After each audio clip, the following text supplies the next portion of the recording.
una pequeña luz brillar, y esa luz aumentará. Millares de ángeles serán, yo creo sí que volverá, y que muy pronto yo iré a un nuevo cielo, un nuevo hogar. Por siempre estaré feliz, yo viviré, veré a Jesús.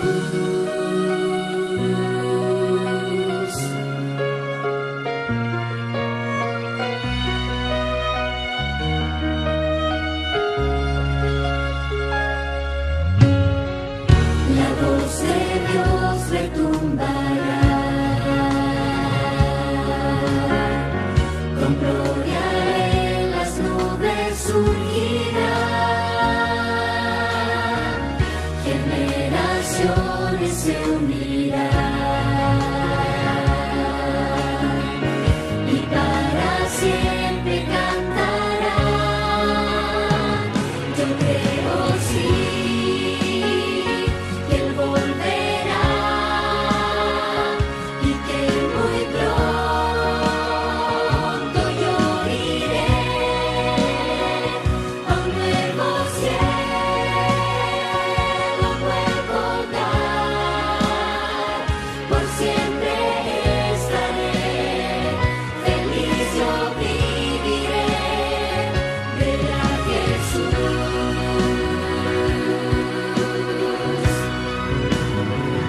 Yo creo sí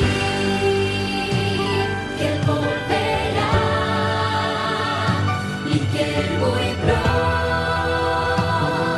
yo iré a un nuevo cielo, un nuevo hogar. Por siempre estaré feliz, yo viviré. Yo creo sí que Él volverá, y que muy pronto yo iré a un nuevo cielo, un nuevo hogar. Por siempre estaré feliz, yo viviré, veré a Jesús.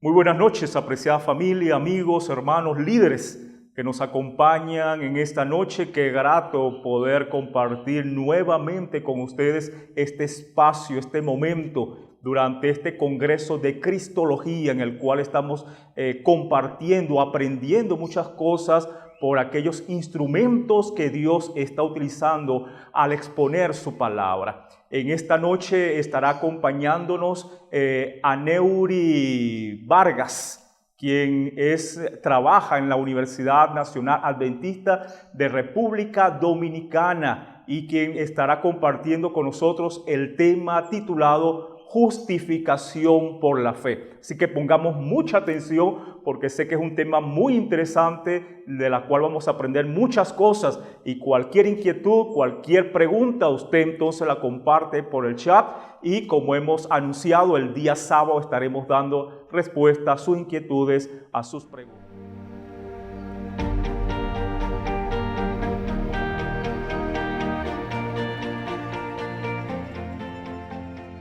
Justificación por la fe, aspectos cristológicos y soteriológicos. Este es el título de mi presentación para esta conferencia bíblica. Mi nombre es Aneuri Vargas Ramírez y soy profesor de la Facultad de Teología de la Universidad Adventista Dominicana. Pero antes de hacer mi presentación, yo quisiera enviar un saludo cariñoso, afectuoso para todos mis hermanos y hermanas en Venezuela. Hace varios años tuve el privilegio de conocer este lindo país. Estuve en Nirgua, en nuestra universidad allá. Compartí una semana, disfruté muchísimo del cariño, del sentido del humor, de la rica comida, del amor de los hermanos venezolanos, los profesores, los estudiantes. Y pues tengo este privilegio lindo de saludarlos, por lo menos de manera virtual, en esta ocasión. Bueno, esta presentación bien podría llamarse también, podría apodarse una definición soteriológica del paganismo. Cuando escuchamos la palabra paganismo, generalmente nos vienen a la mente ideas tales como politeísmo, ídolos, dioses falsos, religiones no cristianas. Y algunas personas, de manera muy cándida, llegaron a la conclusión de que el paganismo iba a desaparecer durante el siglo XX. Tanto las personas con mentalidad humanista y secularista entendían que la religión iba a desaparecer en sentido general.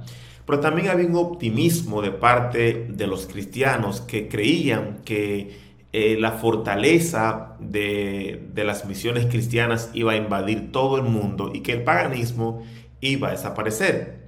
Ambos estaban terriblemente equivocados. No solamente el paganismo no desapareció, sino que todas las religiones han experimentado un resurgimiento, incluyendo formas de paganismo que pensamos que habían quedado relegadas al pasado. Vemos cómo aparecen hoy día en formas que se han denominado neopaganismo. Y hay formas culturalmente aceptables, aparentemente inocentes, que podemos encontrarlas en la literatura moderna, la encontramos en la música, en los dibujos animados, en la televisión, en el cine, en la literatura. Y prácticas y creencias tales como la astrología, el espiritismo moderno, la nueva era, la Wicca, el panteísmo, la magia blanca, hechicería y otras más están afectando gran parte del mundo occidental, incluyendo muchos contextos cristianos. Vale la pena recordar que las mismas condenaciones, el mismo rechazo bíblico que primaba en el pasado en cuanto a estas prácticas sigue siendo relevante en el presente. Cuando vamos a las escrituras vamos a encontrar un rechazo bien específico a las diferentes prácticas de la hechicería, el espiritismo, la astrología, la idolatría y el panteísmo. Pero antes de movernos a la siguiente sección, aquí conviene aclarar que algunas veces los cristianos de manera explícita rechazan las formas paganas, pero Paul Hiebert, un destacado antropólogo cristiano, y otros investigadores más han hablado acerca del peligro del sincretismo. Algunas veces los cristianos se enfocan tanto en el cristianismo en términos solamente cognitivos o intelectuales que muchas personas en varios lugares del mundo, y esto es más común en lugares como África, en Asia y desde luego aquí en Latinoamérica, donde también hay varias formas de paganismo sincretista, se ha descubierto que algunas personas se convierten al cristianismo, lo confiesan públicamente, pero en su vida privada, de manera pragmática, acuden a diferentes formas de paganismo. De allí que hace falta un discipulado integral que afecte todas las áreas de la vida, y posiblemente algunos están conscientes de que la razón por la cual se formuló esta doctrina, la doctrina número 11 en las creencias adventistas hace ya varios años, fue justamente para atender el peligro del sincretismo. Pero en esta ocasión queremos hacer referencia a una forma más sutil de paganismo, una forma que probablemente algunos no las relacionen con el paganismo. Yo quiero valerme de una declaración que escribió Elena de White en su clásico El deseado de todas las gentes. Ella declaró, cito: "El principio de que el hombre puede salvarse por sus propias obras, que es fundamento de toda religión pagana, era ya principio de la religión judía. Satanás lo había implantado, y doquiera se lo adopte, los hombres no tienen defensa contra el pecado". ¿Se dan cuenta? Aquí se presenta la salvación por las obras, por el esfuerzo humano, como el fundamento de toda religión pagana. ¿Implica el paganismo en general veneración de ídolos? Sí. ¿Rituales mágicos? Sí. Pero hay otras formas de paganismo más sutiles, como aparece en esta declaración, que tienen que ver con la idea de que el hombre es su propio salvador de una forma u otra. Y esta declaración nos recuerda que este es el fundamento de toda religión pagana. Así que, sin dejar de reconocer la seriedad de las formas del paganismo explícito que mencionamos al comienzo de la presentación, en esta presentación queremos hacer referencia especialmente a esta idea que contrasta con el concepto bíblico de justificación por la fe. Hay 3 preguntas de estudio que yo quisiera responder en esta presentación y que están relacionadas con la declaración que acabamos de ver. En primer lugar, ¿se puede sostener bíblicamente esto de que el fundamento de toda religión pagana es la salvación por las obras? En segundo lugar, si esto es cierto, ¿cuáles premisas subyacen a esta forma de comprender la salvación? ¿Cuáles son las presuposiciones que nos conducen a esta manera de pensar? Y finalmente, ¿cómo podemos evitar caer presas de esta forma de neopaganismo, como yo he querido llamarle? Vamos a ver 2 textos bíblicos que son representativos de lo que dice el resto de la Biblia acerca de la manera como los seres humanos alcanzan o reciben la salvación. Obviamente hay muchísimas declaraciones más que podríamos citar, pero consideramos que estos 2, y vienen de la pluma del apóstol Pablo, un hombre que en la primera parte de su vida creía firmemente en que podía agradar a Dios, podía alcanzar la salvación por medio de su obediencia. Así que, en primer lugar, veamos lo que enseña Efesios capítulo 2, los versículos 1 al 5 en primer lugar. En otro tiempo, escribe el apóstol Pablo, ustedes estaban muertos en sus transgresiones y pecados, en los cuales andaban conforme a los poderes de este mundo. ¿Se dan cuenta? Quiero hacer una paradita aquí para llamar la atención a que, aunque en otras partes de la Biblia se utilizan las metáforas del ser humano como estando enfermo o estando herido, aquí se lo presenta como estando muerto. Y una persona muerta no puede hacer nada por sí mismo. Continúo la cita. Dice, ustedes se conducían según el que gobierna las tinieblas, según el espíritu que ahora ejerce su poder en los que viven en la desobediencia. En ese tiempo, también todos nosotros vivíamos como ellos, impulsados por nuestros deseos pecaminosos, siguiendo nuestra propia voluntad y nuestros propósitos. Como los demás, éramos por naturaleza objeto de la ira de Dios. Aquí, la primera parte del pasaje, se describe el predicamento, el problema humano. Ahora aparece una conjunción adversativa. Pero, sin embargo, no obstante, y ahora se va a contrastar lo que acabamos de ver con lo que ocurre a continuación. A pesar de la situación que se acaba de describir, es decir, el ser humano como alguien que no puede hacer nada para resolver su problema, dice, pero Dios, que es rico en misericordia, por su gran amor con que nos amó, nos dio vida con Cristo, aun cuando estábamos muertos en pecados. El ser humano estaba muerto y cuando estaba en esa condición, Dios, que es rico en misericordia, nos da vida. Esta es la primera parte del pasaje. Los siguientes 5 versículos de Efesios 2 nos ayudan a comprender mucho mejor este concepto. Notemos: por gracia ustedes han sido salvados, y en unión con Cristo Dios nos resucitó y nos hizo sentar con Él en las regiones celestiales para mostrar en los tiempos venideros la incomparable riqueza de su gracia que por su bondad derramó sobre nosotros en Cristo Jesús. Porque por gracia ustedes han sido salvados mediante la fe. Esto no procede de ustedes, sino que es el regalo de Dios, no por obras, para que nadie se jacte, porque somos hechura de Dios, creados en Cristo Jesús para buenas obras, las cuales Dios dispuso de antemano a fin de que las pongamos en práctica. Allí está, Efesios 2, 6 al 10. Se nos dice al comienzo de este pasaje, estábamos muertos. Luego se nos dice que Dios, que es rico en misericordia, nos dio vida y lo hace a través de Jesucristo.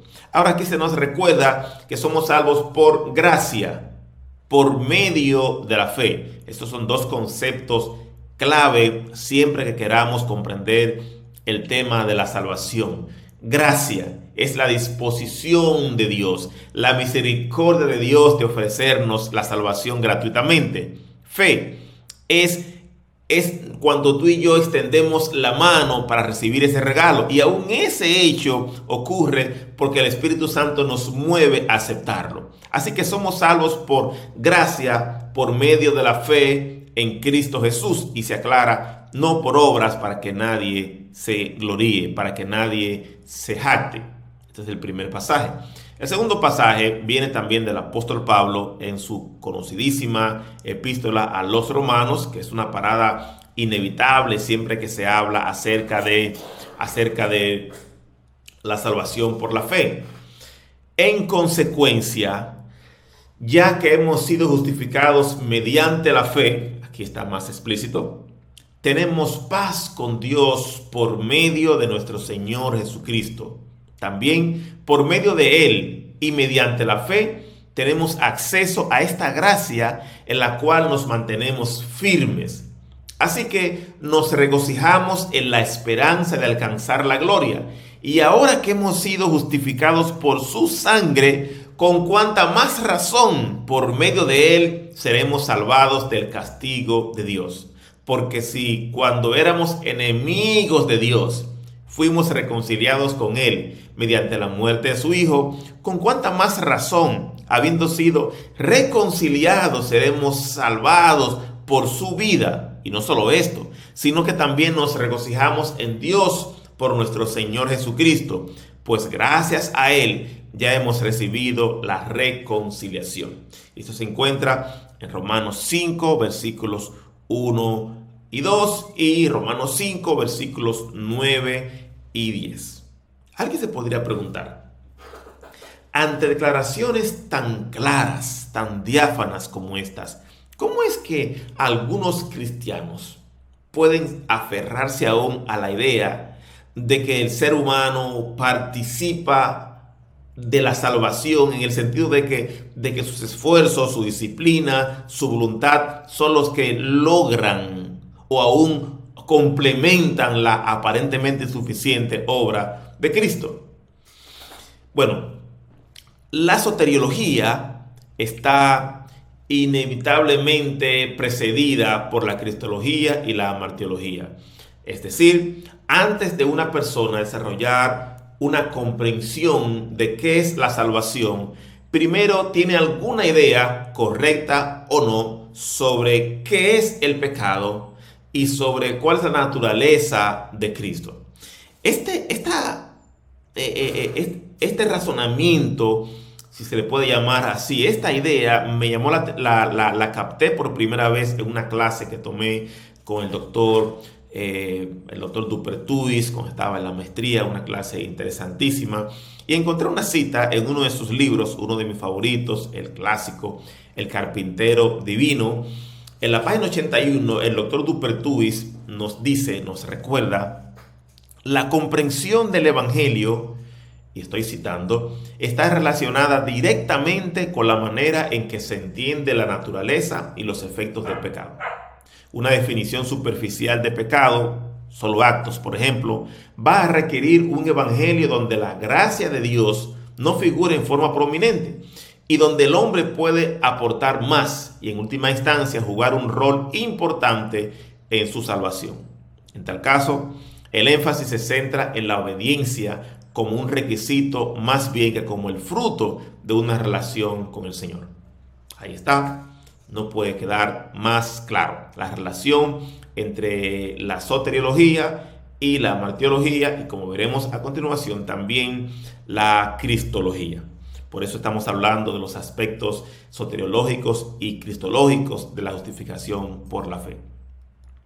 Esta relación entre la cristología defectuosa y la soteriología incorrecta se deja ver porque mientras más prominente es el rol humano en la comprensión de la salvación, menos necesaria es la intervención del Salvador divino. Para ilustrar esto, yo quisiera hacer un breve recuento de 3 movimientos que han ilustrado muy bien esta relación entre los conceptos de amartiología y cristología por un lado y soteriología por otro. En primer lugar, haremos referencia al ebionismo, luego al arrianismo y también al Islam. Y alguien dirá, pero el Islam no es una religión pagana, no es una religión cristiana, ¿por qué hace referencia a esta religión? Bueno, el Islam es un tema que merece atención en esta discusión porque los musulmanes alegan que su religión es la versión actualizada de la religión verdadera. Ellos entienden que Dios levantó el judaísmo falló, luego Dios levantó el cristianismo también falló y Dios levantó una última religión monoteísta verdadera que es el Islam.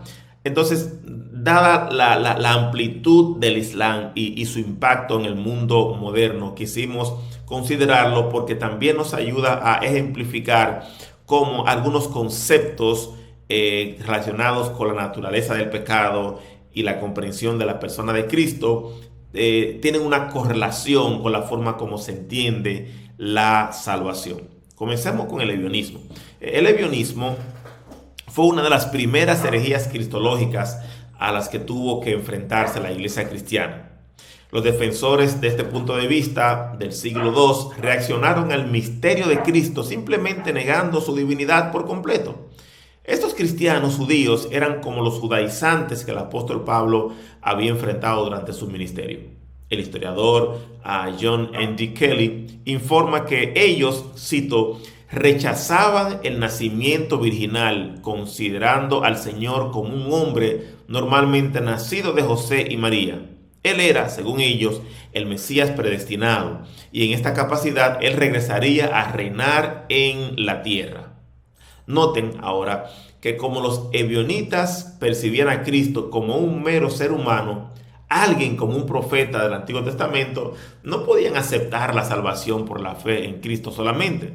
Jesús para ellos era un profeta fiel al que había que imitar, no un salvador divino al que había que adorar. Pensaban que el reconocimiento de la divinidad de Cristo equivalía al politeísmo. Por tanto, según ellos, Jesús no podía ser Dios. Su misión era más educativa y ejemplar que redentora. El ebionismo no tuvo mucha fuerza en el cristianismo, pero hubo un siguiente movimiento que apareció unos 2 siglos más tarde que sí removió las bases del cristianismo y que aún existe hoy día en diferentes versiones. Arrio de Alejandría fue un teólogo que negaba la Trinidad y enseñaba que Jesús era un ser creado. Ahora hay diferencias entre arrianismo y ebionismo. Para los ebionitas, Jesús era un hombre que había nacido igual que los profetas. Arrio, por otro lado, consideraba a Cristo como un ser celestial que había preexistido a su nacimiento. Así que allí hay una diferencia entre el arrianismo y el ebionismo. Algunos estudiosos, sin embargo, han concluido que que la mejor manera de entender la doctrina de Arrio es percibiéndola como un sistema de salvación. Los arrianos presentaban a un Cristo obediente a la voluntad de su Creador, cuya vida virtuosa era el modelo perfecto de lo que debía ser una criatura. De esta manera, señalaban el camino de la salvación para todos sus seguidores. La predicación arriana era de Cristo en sí misma era una invitación a todos los creyentes a luchar para parecerse a Él.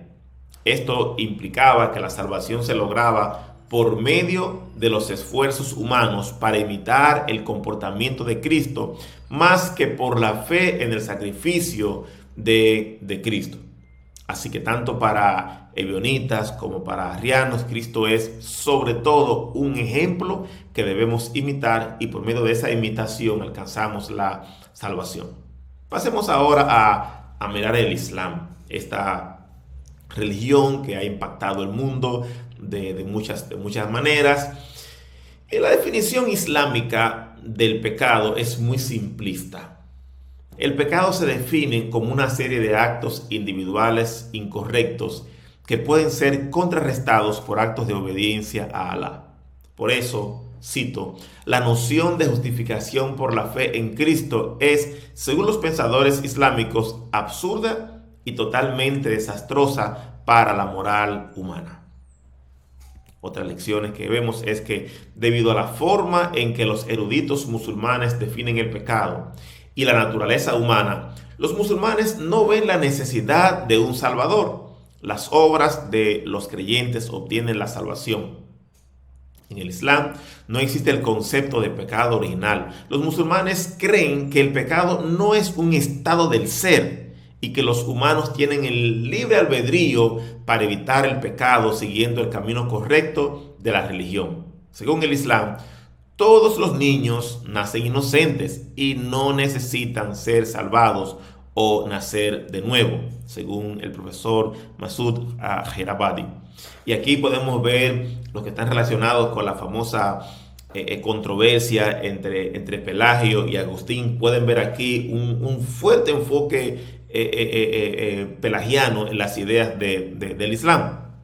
Finalmente, en cuanto al Islam, para los musulmanes, Cristo fue un profeta humano, no una persona divina. El profesor islámico Nasr afirma que, cito, Cristo desempeña un papel central en la escatología islámica, no como el Cristo cristiano que forma parte de la Trinidad, sino como una figura importante en la cadena de profetas abrahámicos que afirman la unicidad de Dios. Otra declaración muy oportuna dada por Stevenson y otros: en términos islámicos, la salvación se logra mediante la imitación individual del ejemplo del profeta. Aquí hay una ironía teológica. Tanto los ebionitas como los arrianos como los musulmanes han negado la divinidad de Cristo porque entienden que aceptarla conduciría al politeísmo, al paganismo. Estos movimientos irónicamente han caído en justamente aquello que intentan evitar. Los adeptos de estos movimientos terminan practicando una forma de paganismo sutil, una soteriología antropocéntrica en la cual el ser humano ocupa el lugar que solo le corresponde a Dios. Recordemos lo que registró el profeta Isaías, haciendo referencia a las palabras del mismo Dios. Yo soy el Señor, fuera de mí no hay ningún otro Salvador. Isaías 43:11.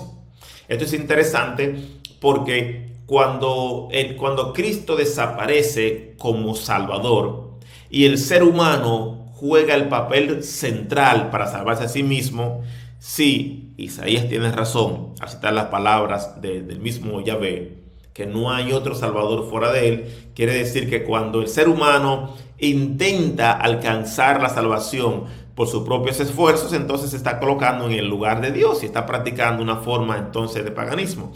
¿Qué tienen en común estas tres corrientes religiosas?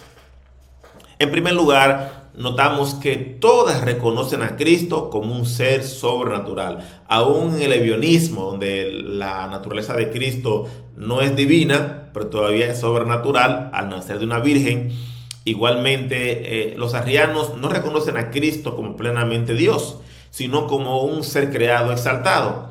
Y los musulmanes, bueno recordar, reconocen a Cristo como un profeta. Según el Corán, Cristo fue un profeta que nació de una virgen, que obró muchos milagros y que hizo muchas cosas maravillosas. Así que las tres religiones o perspectivas religiosas reconocen a Cristo como un ser diferente de los demás, pero todavía como una criatura.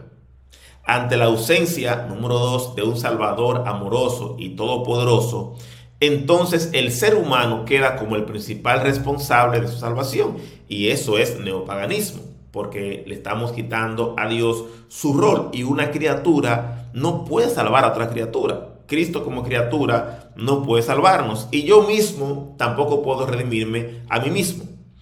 En tercer lugar, algo que tienen en común estos movimientos, igual que el fariseísmo moderno, es el pecado definido principalmente como una lista de acciones incorrectas. Es decir, los fariseos de antaño, igual que los del presente, ven el pecado como una serie de cosas malas, y entonces si el pecado es solamente un inventario de acciones y palabras incorrectas, todo lo que tengo que hacer yo para resolver el problema es vencer esas cosas malas. Cuando se define de esa manera, entonces el ser humano no ve la necesidad de Dios hecho carne que venga en rescate suyo. La pregunta es, ¿cómo evitar esta ironía teológica? La ironía de rechazar la divinidad de Cristo y terminar entonces colocándome a mí mismo en el lugar de Dios, haciendo de esto un ídolo de mi propio ser. ¿Cómo evitar esto? Para ello necesitamos vencer la tentación de enfocarnos en textos aislados y prestar atención a los principios protestantes de sola escritura y de toda escritura. Menciono esto porque varios de los movimientos ya mencionados, como también algunos movimientos que son parte de manera explícita o implícita del cristianismo contemporáneo, toman citas bíblicas para justificar sus posiciones o intentar justificarlas, solo que toman textos muy aislados. El concepto de toda escritura nos invita a, antes de llegar a una conclusión teológica, ver lo que toda la Biblia tiene que decir acerca de un tema. Y en segundo lugar, debemos ver el concepto de sola escritura como el estándar principal y determinante al momento de hacer declaraciones teológicas y desarrollar doctrinas. Según el apóstol Pablo, las Sagradas Escrituras pueden darte la sabiduría necesaria para la salvación mediante la fe en Cristo Jesús. La Biblia es la que nos enseña cómo alcanzar la salvación, y de paso se nos aclara aquí, se nos recuerda que esto se alcanza por medio de la fe. El Espíritu Santo usa las Escrituras que Él mismo inspiró para ayudarnos a evitar los peligros del neopaganismo en todas sus formas y para darnos la esperanza de que podemos tener la certeza de la salvación. Hace falta recordar dos afirmaciones básicas. En primer lugar, el pecado es ciertamente infracción de la ley. Digo esto porque algunos de los que tienden a ver a Cristo, sobre todo como un ejemplo, y tienden a ver el pecado básicamente como una lista de cosas malas, con frecuencia citan 1 de Juan 3:4, donde se presenta el pecado como infracción de la ley. Y el pecado es ciertamente infracción de la ley, pero es mucho más que eso. En primer lugar, hay que definir la ley de manera bíblica y profunda. Es un concepto que llega hasta lo interior del alma. El pecado debe ser entendido no solamente como desobediencia a los preceptos divinos, lo cual ciertamente es una idea bíblica, pero es mucho más que eso. El pecado debe verse como un estado de culpa, como una relación quebrantada. El pecado es una condición de la cual no podemos escapar por cuenta propia. Es decir, aunque yo deje de fumar, aunque yo me abstenga de decir palabras obscenas, aunque yo ya no esté robando, el apartarme de esas prácticas incorrectas no hace que yo deje de ser pecador, porque estos son síntomas de una enfermedad que yo solo no puedo resolver. Así que aunque yo externamente haya vencido algunas cosas incorrectas, todavía necesito al Salvador Jesucristo, que no puede ser una criatura, para que me redima del hoyo. Recordemos lo que decía el apóstol Pablo en Efesios 10, 2 a 1 al 10. Estábamos muertos en pecado, y un muerto no puede resucitarse a sí mismo. En segundo lugar, Cristo es ciertamente un ejemplo. La Biblia lo presenta. Él mismo se presentó como un dechado, como un modelo. Pero Cristo es más que un ejemplo, porque ya vimos cómo los ebionitas, los arrianos, los musulmanes y los fariseos modernos ven a Cristo básicamente como un ejemplo, como un modelo que yo debo imitar para ser salvo. Aclarar que Cristo es ciertamente un ejemplo, es nuestro mejor ejemplo, no hay de eso ninguna duda. Pero Cristo es mucho más que eso. Él es nuestro sustituto, nuestro redentor, nuestro intercesor, nuestra única esperanza de salvación. Algunos le huyen, y ya vimos esto en la historia adventista, en el famoso Congreso de 1888 y los años que precedieron y que sucedieron a esta fecha. La preocupación que tenían algunos de los líderes tradicionales era que si se enfatizaba demasiado el tema de la salvación solamente por fe, entonces la idea de la obediencia a los mandamientos de Dios, que era parte central del mensaje adventista y lo sigue siendo, iba a correr peligro. Sin embargo, este temor es infundado. ¿Por qué? Porque al experimentar la salvación por la gracia, por medio de la fe, nos convertimos en nuevas criaturas. Es lo que enseña la Biblia.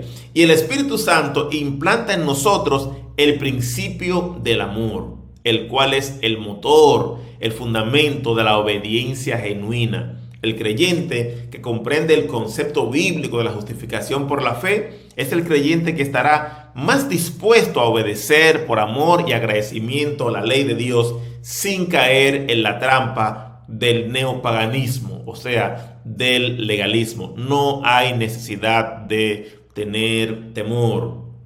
El corazón convertido, el corazón transformado, va a amar a Dios por encima de todas las cosas y a su prójimo como a sí mismo. Y este es el fundamento de la ley, el fundamento de la vida cristiana. Pero esta obediencia, esta renovación del carácter viene como un resultado de la salvación. No es el preludio de la salvación, no es el prerequisito de la salvación, sino que es el fruto, es el resultado de la salvación.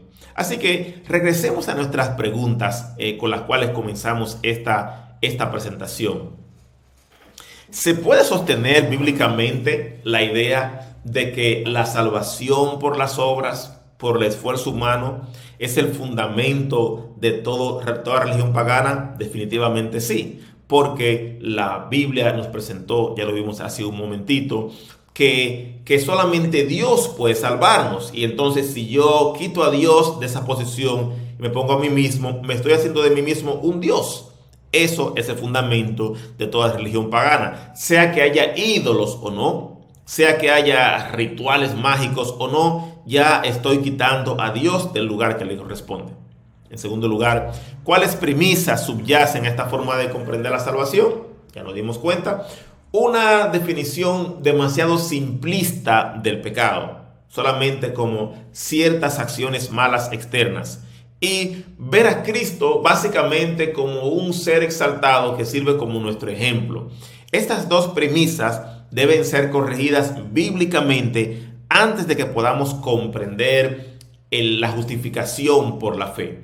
Y finalmente, ¿cómo podemos evitar caer presa de esta forma de neopaganismo? Como acabamos de señalar, estas dos premisas deben ser corregidas. Quiero concluir con dos de mis citas favoritas. Una de los escritos de la señora White y otro del Evangelio de Juan. La señora White escribió en Testimonios para los Ministros, en la página 456. Ella pregunta retóricamente, ¿qué es justificación por la fe? es la obra de Dios que abate en el polvo la gloria del hombre y hace por el hombre lo que éste no puede hacer por sí mismo. Ahí está. Y esto lo comprendió el profeta Juan. Cuando vio a Cristo, lo señaló. Este es el Cordero de Dios que quita el pecado del mundo. Tú no puedes quitar tu pecado. No lo puede quitar ninguna lista de ejercicios de la voluntad. No lo puede quitar otro ser humano. Jesucristo es el Cordero de Dios que quita el pecado de mi vida y también de la tuya. Que todos en esta hora confirmemos una vez más nuestro apego, nuestro agradecimiento a Cristo como nuestro único Salvador. Que el Señor los bendiga. Muchas gracias. Le damos gracias a Neuri Vargas por su exposición esta noche. Qué bueno conocer y entender este tema como lo es la justificación por la fe. Que Dios les pueda bendecir, Dios les pueda acompañar. Podamos meditar en este tema en esta noche. Y mañana entonces nos volveremos a ver en este mismo lugar para seguir compartiendo con ustedes estos interesantes temas en este Congreso de Cristología. Que el Señor les bendiga.